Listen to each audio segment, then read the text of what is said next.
सुरेश अपने छोटे बेटे का रिश्ता पक्का करके पूरे परिवार के साथ घर के लिए निकल जाता है। लड़के वालों के जाते ही शकुंतला अपनी बेटी से कहती है, प्रिया बेटी, लड़के वाले तो अच्छे हैं, वो हमारी बराबरी के नहीं तो वहाँ कैसे रहेगी। माँ, आप लोगों ने मुझे पढ़ा लिखा कर इस काबिल बना दिया है कि मैं अपना ख्याल खुद रख सकूं। आप चिंता मत करो, मैं बहुत खुश रहूंगी। और आप ही तो मुझे बताती थी ना कि जब मैं छोटी थी तब पापा आपको और मुझे लेकर गाँव से शहर आए थे, और जब इन 25 सालों में अकेले पापा ने इतना सब कुछ कर लिया तो मैं भी करके दिखाऊंगी। शकुंतला, जब हमारी बेटी कह रही है तो हमें अपनी बेटी पर विश्वास रखना चाहिए। बेटा, हमारा आशीर्वाद तुम्हारे साथ है। प्रिया दिवाकर को पसंद करती थी, इसलिए उसके माता पिता उसकी खुशी के लिए उसका रिश्ता दिवाकर से करवा देते हैं। तो वहीं जब सुरेश अपनी बेटे बीवी के साथ घर आता है तो भाभी देखो, भैया पापा माँ आ गए हैं। पापा, रिश्ता पक्का हो गया ना? हाँ बेटा, और अगले महीने शादी की डेट भी टल गई है। दिवाकर का रिश्ता लगने की वजह से पूरा परिवार खुश होता है। और शाम को जब पूरा परिवार एक साथ खाने के लिए बैठता है तो राजू को न देखकर सिमरन परेशान हो जाती है। काजल, तुमने राजू को देखा? बहुत देर से नहीं दिख रहा। भाभी, वो बाहर ही खेल रहा था, मैं देखकर आती हूँ। काजल बाहर राजू को ढूंढती है पर वो नजर नहीं आता। अब पूरा परिवार राजू को ढूंढता है और पड़ोस के बच्चे पिंकी उनसे कहती है, अंकल, राजू और गांव के सभी बच्चे जंगल में गुफा में खेल रहे हैं। मैंने उनसे बोला शाम हो गई है, घर चलो, पर उन्होंने मेरी बात नहीं मानी। जंगल में गुफा? बेटा, तुम हमें ले चलो। सिमरन और अमित पिंकी के साथ जंगल में जाते हैं और उनकी नजर एक बड़ी सी गुफा पर पड़ती है। अरे, गुफा तो काफी बड़ी है और कितना घना जंगल है। इन बच्चों को यहाँ खेलते हुए जरा भी डर नहीं लगता? इतना बोलकर अमित और सिमरन गुफा के अंदर जाते हैं और देखते हैं कि गुफा अंदर से काफी साफ है। बच्चों ने कुछ खिलौने रखे हैं और सभी बच्चे एक चटाई बिछाकर सो रहे हैं। लगता है बच्चे इस गुफा को घर बनाकर खेल रहे हैं। बच्चे और उनके अतरंगी खेल। गुफा कितनी साफ रखी है बच्चों ने, और देखो, चटाई, खिलौने वाले बर्तन, गैस सिलेंडर, सब कुछ रखा है। लगता है खेलते खेलते सो गए। तुम राजू को उठाओ, मैं बाकी बच्चों को उठाता हूँ। राजू बेटा, उठो और घर चलो, ये घर नहीं है। सिमरन और अमित बाकी बच्चों को उठाते हैं और सभी बच्चों के साथ घर आते हैं। इसी तरह समय गुजरता है और बहुत जल्द प्रिया शादी करके अपने ससुराल आती है। भाभी, अभी तो हमारे घर में सिर्फ 2 ही कमरे हैं। एक कमरे में बड़ी भाभी रहती है, इसलिए अब से ये कमरा आपका। वो सब तो ठीक है, पर आप लोग कहाँ सोएंगे? आप दोनों के कमरे के बाहर छोटा सा हॉल है ना, मैं, माँ, पापा वहीं सो जाएंगे। अब आप आराम कर लो। इतना बोलकर काजल सोने के लिए हॉल में जाती है और बिस्तर लगाकर अपने माता पिता के साथ सो जाती है, पर प्रिया को नींद नहीं आती। दिवाकर, मुझे बहुत बुरा लग रहा है। घर के बाकी लोग बाहर हॉल में जमीन पर बिस्तर लगाकर सो रहे और हम कमरे में। प्रिया, चिंता मत करो, हमने घर बनाने का सोचा है। 1-2 दिन में हम घर बनाना चालू कर देंगे। दिवाकर से बात करके प्रिया को अच्छा लगता है और वो सो जाती है। अगले दिन प्रिया की पहली रसोई होती है और राजू खाना बनाते हुए प्रिया से काफी बातें करता है। दादी, आपको भी खाना बनाना आता है? आपको पता है जंगल में एक बहुत बड़ी गुफा है और मेरे दोस्त वहीं पर घर घर और छुपन छुपाई खेलते हैं। अच्छा, सच में? मुझे भी दिखाना अपना गुफा जहाँ तुम छुपन छुपाई और घर घर खेलते हो। राजू के साथ बैठकर प्रिया अपनी पहली रसोई का खाना बना लेती है, जिसके बाद पूरा परिवार एक साथ खाना खाता है। अरे वाह बहू, तुम इतने बड़े घर से हो, फिर भी इतना अच्छा खाना बनाना जानती हो। भैया, मैं क्या कह रहा था कि आपने और मैंने जो पैसे जोड़े हैं ना, क्यों ना अब उनको निकलवा कर घर बनवा दिया जाए। वैसे भी 2 घंटे ट्रैवल करके अब मैं शहर जाता हूँ, तो अब घर बनने में बाधा नहीं होगी। हाँ, बात तो सही है तेरी। घर भी काफी पुराना है, बनवाना जरूरी है। इस तरह दोनों भाई आपस में बात करते हैं और 2 दिन बाद वो लोग अपना घर खाली करके किराए के घर में शिफ्ट होते हैं। तो वहीं राजू अपने दोस्तों के साथ खेलने के लिए गुफा में जाता है। मैं गुफा के अंदर ही रहकर 10 तक गिनती करूंगी। तुम सब छुप जाना और ज्यादा दूर मत जाना। छुपन छुपाई तो हम अपने घर के पास भी खेल सकते हैं। मेरी माँ मना करती है जंगल में आने से, कहती है यहाँ जानवर होते हैं। गोलू, तू तो डरपोक है, यहाँ कोई जानवर नहीं है, चलो खेलते हैं। अब पिंकी गुफा के अंदर खड़ी होकर आंख पर हाथ रखकर 10 तक गिनती करती है और बाकी सारे बच्चे छुप जाते हैं। तो वहीं पूरा परिवार। हमारे छोटे से घर में कितना सारा सामान था, मैं तो थक गई। माँ, मुझे तो खुशी हो रही है, 2 दिन के बाद हमारा नया घर बनना शुरू हो जाएगा। अरे, ये 2 कमरा आपका है और अपने बेटे को कहना घर में ज्यादा शैतानी न करे। हाँ मालिक, हम समझा देंगे। कुछ देर में राजू जंगल से घर आता है और वो अपना घर टूटते हुए देखकर रोने लगता है। पापा, ये अंकल बुरे हैं, देखो ना हमारा घर तोड़ रहे हैं। राजू, वो हमारा घर नहीं तोड़ रहे बल्कि नया घर बना रहे हैं। सच? अमित अपने बेटे को समझाकर उसे किराए के घर लाता है और कुछ दिनों में उनके घर में नींव का काम चालू हो जाता है। अब पूरा परिवार एक साथ नींबू डालने के लिए खड़ा होता है, पर राजू गायब होता है। अरे बड़े बहू, तुम्हारा राजू पर जरा भी ध्यान नहीं रहता। देखो, राजू कहीं नहीं है, पता नहीं कहाँ चला जाता है। पापा, मुझे पता है वो कहाँ गया होगा, मैं अभी लेकर आता हूँ उसे। एक बार फिर अमित जंगल जाता है और गुफा में बच्चों को खेलते देख उनसे कहता है, बच्चों, शाम होने वाली है, आसमान में काले बादल भी छाए हुए हैं, कभी भी बारिश हो सकती है। अब घर चलो, और ऐसे बार बार गुफा में खेलने आना अच्छी बात नहीं है। अमित राजू को गुफा से घर लाता है और पूरा परिवार एक साथ घर की नींव डालता है। इसी तरह 2 दिन बीत जाते हैं और जैसे ही घर का काम चालू होता है, तेज बारिश शुरू होने लगती है। ये लो, बारिश का महीना भी शुरू हो गया, अब घर का काम कैसे होगा? इससे तो अच्छा हम 2-3 महीने बाद घर का काम चालू करवाते। कह तो प्रिया तुम सही रही हो, पर दिक्कत है भी तो घर में बहुत सी। कोई बात नहीं भैया भाभी, बारिश हर वक्त थोड़ी ना होगी। बारिश को देखकर दिवाकर, अमित, सुरेश थोड़े परेशान होते हैं, पर वो लोग सो जाते हैं। इसी तरह 2 दिन बीत जाते हैं और बारिश थमने का नाम नहीं लेती, जिस वजह से अमित की फैक्ट्री का काम बंद हो जाता है। तो वहीं सुरेश भी अपनी मजदूरी का काम नहीं कर पाता। साथ ही अब दिवाकर भी ऑफिस नहीं जा पा रहा होता है।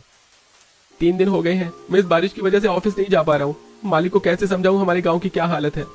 कम वक्त इस बारिश को भी तभी शुरू होना था जब हम अपने घर का काम शुरू कर रहे थे। इस बार बारिश का महीना जल्दी शुरू हो गया। अरे कोई बात नहीं भाग्यवान, 2-3 महीने ही बारिश का सीजन होता है और जरूरी नहीं कि हर दिन बारिश हो। 2 से 3 दिन में बारिश रुक जाएगी। सुरेश अपने घर वालों को तो समझाता है, पर वो लोग खुद भी काफी परेशान हो रहे होते हैं। देखते ही देखते 1 हफ्ता बीत जाता है और काम पर न जाने की वजह से दिवाकर को ऑफिस की तरह से मेल आ जाता है। क्या हुआ दिवाकर, तुम इतने परेशान क्यों हो? प्रिया, इतनी मुश्किल से मुझे इतनी अच्छी नौकरी मिली थी शहर में। सोचा था घर बनाएंगे, पूरा परिवार अपने अपने कमरे में आराम से सोएगा। इस बारिश में हमें कोई दिक्कत नहीं होगी, पर इस बारिश की वजह से मैं पिछले 1 हफ्ते से काम पर नहीं जा पा रहा। मेरे पास मेल आ गई, अगर 2 दिन के अंदर मैं ऑफिस नहीं गया तो वो लोग मुझे काम से निकाल देंगे। ऐसा ही हाल कुछ मेरा भी है। जब भी बारिश होती है हमारे मालिक को कुछ महीने के लिए फैक्ट्री बंद करनी पड़ती है। कोई बात नहीं, ये बारिश बंद होते ही सब ठीक हो जाएगा और अभी हमारे पास पैसे हैं, घर भी बन जाएगा। आशा के परिवार के पास घर बनाने के लिए अभी पैसे थे, इसलिए वो ज्यादा परेशान नहीं होते और आराम से सो जाते हैं। पर शायद अभी उनकी जिंदगी में और दुख आने बाकी थे। जब पूरा परिवार चैन से सो रहा होता है तो उसी रात कुछ चोर आकर मालिक और सभी किराएदारों के घर में चोरी करके चले जाते हैं और अगली सुबह, अरे मैं तो लुट गया, बर्बाद हो गया। मेरे पास 50,000 कैश रखे थे, सारे पैसे गहने चोरी हो गए। माँ जी, हमने जो भी अपनी पेटी में 2 लाख रुपए रखे थे वो भी गायब है। लगता है चोर ने न सिर्फ मालिक के घर में चोरी करी बल्कि हम किराएदारों को भी नहीं छोड़ा। अरे अब हम क्या करेंगे, हम लोगों को इतनी बड़ी रकम निकालनी ही नहीं चाहिए थी। घर में चोरी होने की वजह से पूरा परिवार सदमे में आ चुका था। इसी तरह 3 दिन बीत जाते हैं और मालिक आकर उनसे किराया मांगने लगता है। 1 महीना हो गए हैं किराया दिए हुए, वैसे ही मेरे घर में चोरी हो गई है। मुझे अपनी बैंक की किस्त, कमेटी, बिजली पानी का बिल, बच्चों के स्कूल की फीस, बहुत चीज भरनी है। मालिक, चोरी सिर्फ आपके घर में नहीं हमारे घर में भी हुई थी। हमारे पास अभी पैसे नहीं है और हम दोनों भाई की नौकरी भी चली गई है। ऊपर से इतनी बारिश हो रही है, बाहर कहीं काम भी नहीं मिल रहा। हमारे घर का काम भी रुका हुआ है। अरे हाँ, तो इस बारिश में क्या तुम अकेले फंसे हो? हम भी फंसे हुए हैं और बाहर बहुत सारे किराएदार भटक रहे हैं जो मुझे एडवांस पैसे देने को तैयार है। अगर आज शाम तक किराया नहीं दिया तो घर खाली कर देना भाई। मकान मालिक धमकी देकर चला जाता है, जिसके बाद पूरा परिवार परेशान हो जाता है और अपना सामान पैक करने लगता है।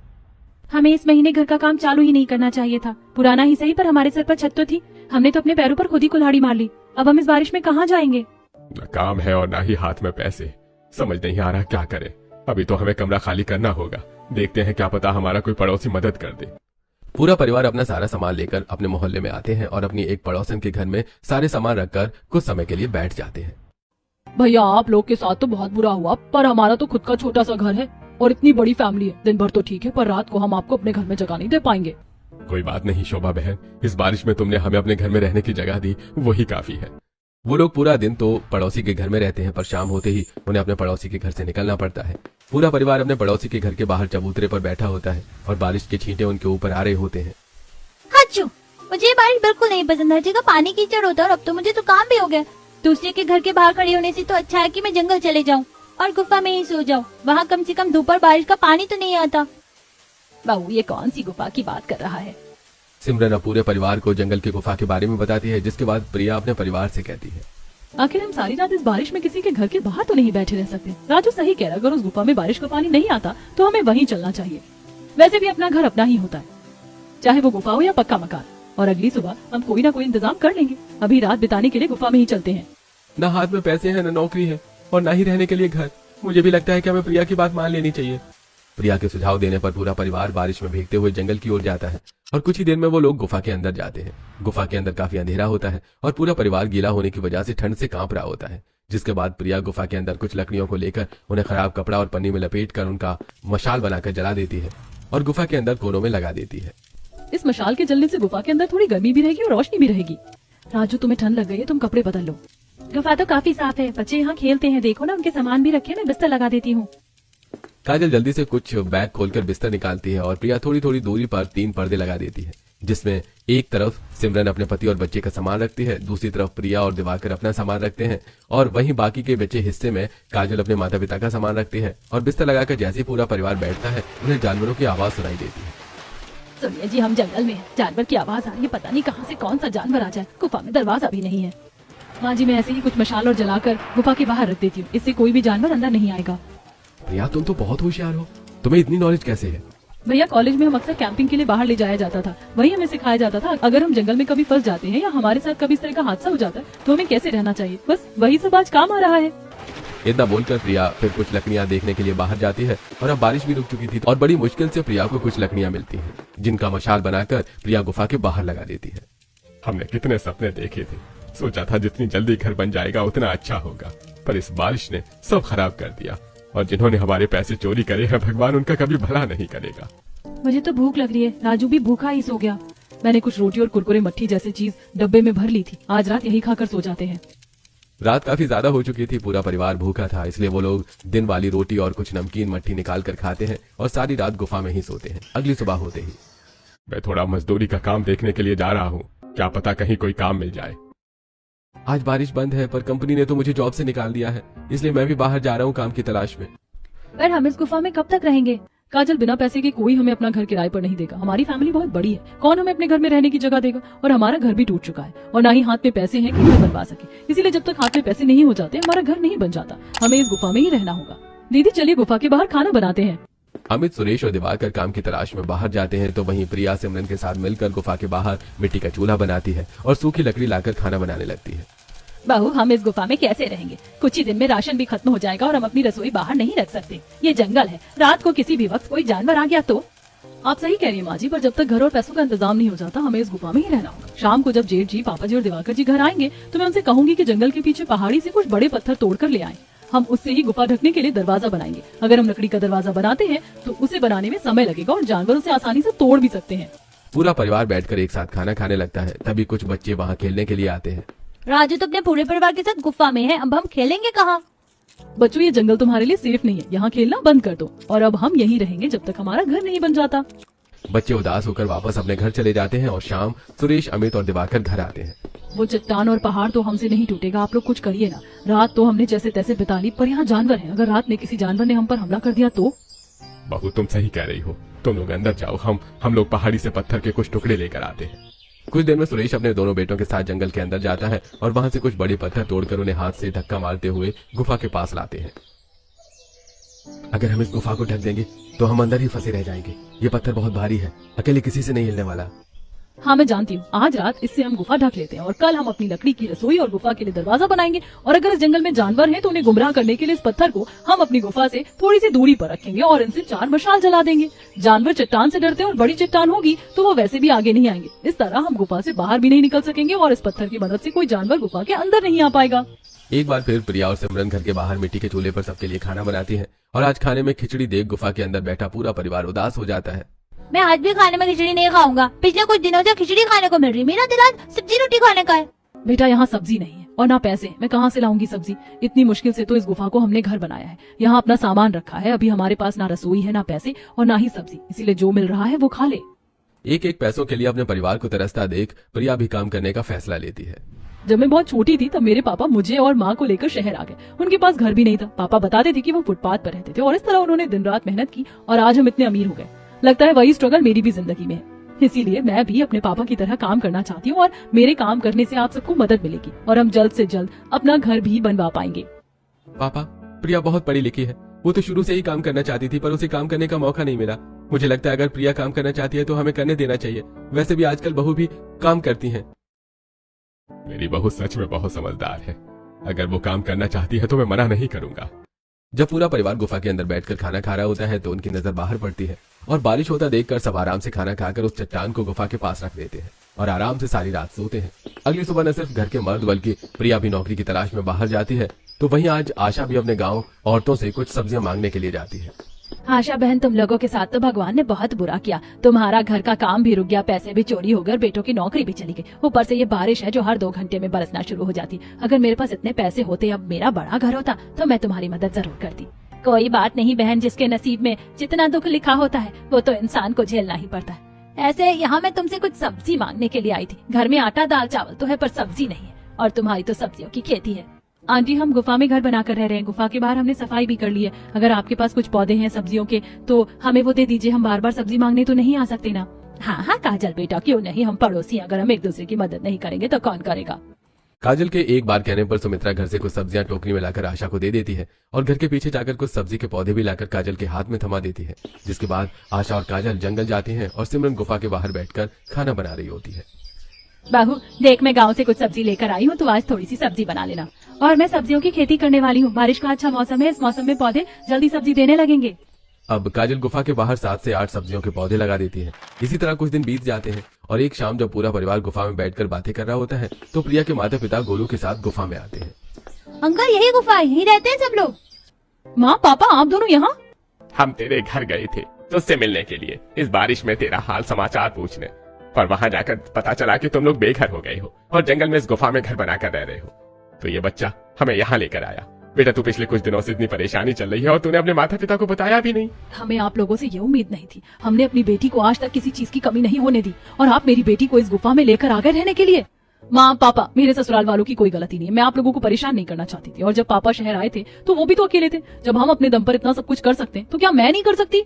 अब प्रिया अपने माता पिता को सारी बात बताती है और उन्हें समझाती है। बेटा हमें तुझ पर पूरा भरोसा है, पर जब तुझे ये लगे कि अब तुझसे नहीं हो रहा तो तू अपने माता पिता को जरूर याद करना। हमें माफ कर दीजिए, बिना सच जाने हम लोगों ने आपको पता नहीं क्या कुछ नहीं कह दिया। अब हम चलते हैं, पर हमारी मदद की जब भी जरूरत हो तो हमें जरूर याद करना। और बेटा तू अपने परिवार के साथ अपना भी ख्याल रखना। इतना बोलकर प्रिया के माता पिता बारिश रुकते ही वहाँ से चले जाते हैं। इसी तरह कुछ दिन बीत जाते हैं और विनोद को मजदूरी का काम मिल जाता है, जिस वजह से वो दिन के कभी 300 तो कभी 400 रुपए कमा के लाता है। तो वहीं प्रिया को भी गाँव की एक छोटी सी दुकान में काम मिल जाता है। आप लोग चिंता मत कीजिए, पापा और मेरे पैसे से घर तो नहीं बन सकता, पर हमारा गुफा घर का खर्चा जरूर चल सकता है। और मेरी कपड़ों की शॉप ज्यादा दूर नहीं है, बस जंगल के बाहर निकलते ही 10 मिनट की दूरी पर है। कितनी भी बारिश हो जाए मैं आराम से चली जाऊंगी। प्रिया तुम्हें नौकरी मिल गई, पर मुझे और भैया को काम नहीं मिला। बारिश बंद होने के बाद भैया को भी फैक्ट्री का मालिक बुला लेगा। पता नहीं अब मैं कभी काम कर भी पाऊंगा या नहीं। आप दुखी क्यों होते हैं, आपको भी नौकरी मिल जाएगी। वैसे दीदी को सुबह और दोपहर में खाना बनाने में बड़ी दिक्कत होती है। अब हमें एक छोटी सी रसोई बना लेनी चाहिए, पता नहीं हमारा घर कब तक बन पाए। खुली रसोई देखकर अगले ही दिन प्रिया और सुरेश काम के लिए चले जाते हैं। वहीं अमित और दिवाकर लकड़ियां काटने लगते हैं और जैसी बारिश होती है पूरा परिवार गुफा के अंदर चला जाता है। माँ चाची ने इस गुफा को बिल्कुल घर बना दिया, देखो ना, पर्दे लगा दिए हैं और 3 छोटे छोटे कमरे बना दिए और साथ सामान भी हमारा कितने अच्छे से एक पत्थर के ऊपर चाची ने रख दिया। मुझे तब अपना गुफा का घर भी अच्छा लगने लगा है। सही कह रही थी प्रिया बहू, अपना घर अपना ही होता है, चाहे फिर गुफा ही क्यों ना हो। भैया लगता है ये बारिश हमारे लिए पनौती है, जब कुछ अच्छा काम करने जाओ तभी हो जाती है। अब ये बारिश रुके तो हम अपनी लकड़ी की रसोई बना पाए। गुफा के अंदर बैठा पूरा परिवार बारिश के रुकने का इंतजार करता है। तभी बारिश में भी दुकान में बैठकर प्रिया बिल बनाने का काम कर रही होती है। बाहर कितनी तेज बारिश हो रही है, पता नहीं दीदी की रसोई बन पाई होगी या नहीं। कुछ ही देर में बारिश रुक जाती है और एक बार फिर दिवाकर और अमित बाहर आते हैं और लकड़ियां काटकर उन्हें जोड़कर 3 से 4 दिनों के अंदर गुफा के बाहर ही अपनी एक छोटी सी रसोई बना लेते हैं। इसी तरह कुछ दिन बीत जाते हैं और अब 2 या 3 दिन पर बारिश होती, जिस वजह से अमित का मालिक भी उसे फैक्ट्री आने के लिए फोन करता है। माँ आज मैं बहुत खुश हूँ, मालिक का फोन आया था, उसने कहा है कि कल से हम सभी कर्मचारी फैक्ट्री आ सकते हैं। लगता है भगवान को हम गरीबों पर दया आ गई। सब अच्छा हो रहा है, पता नहीं मेरी नौकरी कब लगेगी। एक बार बस मेरी नौकरी लग जाए तो मैं गांव में अपना रुका हुआ घर बनवाने का काम शुरू कर दूंगा। अब यहाँ और दिल नहीं करता रहने का। अमित की नौकरी लगने से परिवार वालों के सिर से एक बोझ कम होता है। इस तरह कुछ दिन बीत जाते हैं और काजल ने जो सब्जियों की खेती की होती है उसमें सब्जी लहराने लगती है। माँ देखो, आंटी ने जो हमें सब्जियों के पौधे दिए थे इनमें सब्जियां आ गई हैं। हम बैंगन को तोड़कर एक टाइम का खाना तो बना ही सकते हैं। माँ आज मुझे बैंगन का भरता खाना है। हाँ बेटा, आज मैं तेरे लिए रोटी और बैंगन का भरता बनाऊंगी। कुछ देर में सिमरन सब्जियां तोड़कर रसोई में जाती है और बाहर तेज बारिश होने लगती है, पर वो अपनी छोटी सी रसोई में आराम से खाना बनाती है। अच्छा हुआ जो भैया ने लकड़ी की छोटी सी रसोई बना दी। अब बाहर कितनी ही बारिश क्यों ना हो जाए, आपको खाना बनाने में परेशानी नहीं होगी। काजल देवर जी की नौकरी लग जाए तो हमारी मुसीबत टल जाएगी। कैसे इस गुफा में हमने 2 से 3 महीने बिता दिए, पता ही नहीं चला। बारिश के मजे लेते हुए सिमरन खाना बनाती है और बारिश रुकते ही शाम को पूरा परिवार घर आता है, जहाँ सब आराम से खाना खाते हैं और दिवाकर अपने घर वालों को एक खुशखबरी देता है। माँ पापा, लगता है भगवान ने हमारी सच में सुन ली, मेरी भी नौकरी लग गई है और इस बार मेरी सैलरी पहले से भी ज्यादा है। अब आप देखना, 1 महीने बाद हमारे घर का काम फिर से शुरू होगा। बस कुछ महीने और फिर हमारा घर बनकर तैयार हो जाएगा। एक बार फिर पूरा परिवार अपने घर का सपना देखता है। इसी तरह समय गुजरता है, देखते ही देखते 2 महीने बीत जाते हैं। अब सुरेश और प्रिया के पैसे से घर चलता है तो वहीं दिवाकर और अमित अपने पैसों से घर बनवाने का काम चालू करवाते हैं। भैया लंच का समय हो गया, आप सब चाय पी लीजिए। बहन भगवान सब देखता, तुम लोगों ने इतने दुख काटे, जंगल में गुफा में घर बना कर रहे, वहाँ खेती करी, रसोई बनाया, पर आखिरकार वो समय आ गया जब बहुत जल्द तुम्हारा अपना घर बनकर तैयार होगा और तुम लोग अपने घर में आओगे। सच में आशा बहन, तुम और तुम्हारे परिवार ने बहुत कुछ झेला है। आशा की नजरों के सामने उसका 3 कमरे का घर बनता है और पहली छत डालते ही पूरा परिवार अपना गुफा का घर खाली करके अपने घर में आते हैं। आज मैं बहुत खुश हूँ, हम अपने घर में आ गए। अभी हमारा घर पूरा नहीं बना पर ये बहुत अच्छा है, यहाँ आकर मुझे बहुत सुकून मिल रहा है। पर माँ हमारा घर तो अभी भी गरीबों वाला है, अमीरों वाला घर तो हमारा तब होगा ना जब इसमें भी रंग और प्लास्टर होगा, वो कब होगा? राजू, अब हम अपने घर में आ गए हैं ना, वो भी जल्दी हो जाएगा। अब पूरा परिवार अपने घर का बाकी का काम करवाते हैं और कुछ ही महीनों में उनका घर बनकर तैयार हो जाता है और धीरे धीरे अमित और दिवाकर की तरक्की होने लगती है। अब प्रिया भी बड़ी कंपनी में नौकरी करने लगती है, जिस वजह से उनकी गरीबी दूर हो जाती है और वो लोग भी एक अच्छी जिंदगी जीते हैं।